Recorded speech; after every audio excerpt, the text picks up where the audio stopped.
మరీ సబితా ఇంద్రారెడ్డి గారు మా ములుగు మీద పచ్చి అబద్దాలతో అబద్దాలకు అంబాసిడర్ గా మారింది. ఆమె హయాంలో ఏం మానవత్వం చూపించిందో చాలా మందికి తెలుసు. ఆమె మంత్రిగా ఉన్నప్పుడు ఎంతమందిని ఏ రకంగా చేసిందో అందరికీ తెలుసు. ఇవాళ వాస్తవాలు మాట్లాడు, అబద్దాలు మాట్లాడే 33 మంది ఆడ కంటెస్టెంట్స్ లైన్ లో కూర్చున్నారు. ఎవరి కాళ్ళు వాళ్ళు గడుపుకున్నారు. ఎవరి నుంచి వచ్చినటువంటి అమ్మాయి తను అత్యుత్సాహంతో ఆమె చేసిన పనికి ప్రభుత్వం అనడానికి సిగ్గనిపించట్లే మీకు? కాబట్టి సవితమ్మ అబద్దాలకు అంబాసిడర్ గా మారకు.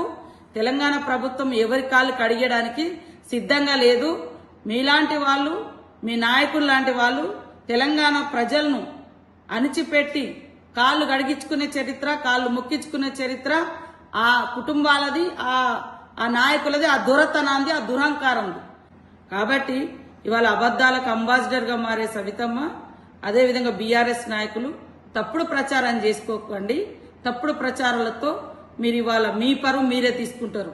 32 మళ్ళీ చెప్తున్నా, 33 మందిలో ఒక అమ్మాయి, ఆమె కూడా ఆ ఈవెంట్ మేనేజ్మెంట్ నుంచి వచ్చినటువంటి అమ్మాయి, ఆమె అత్యుత్సాహంగా చేసింది తప్ప ప్రభుత్వం ఎక్కడా చేయలేదు.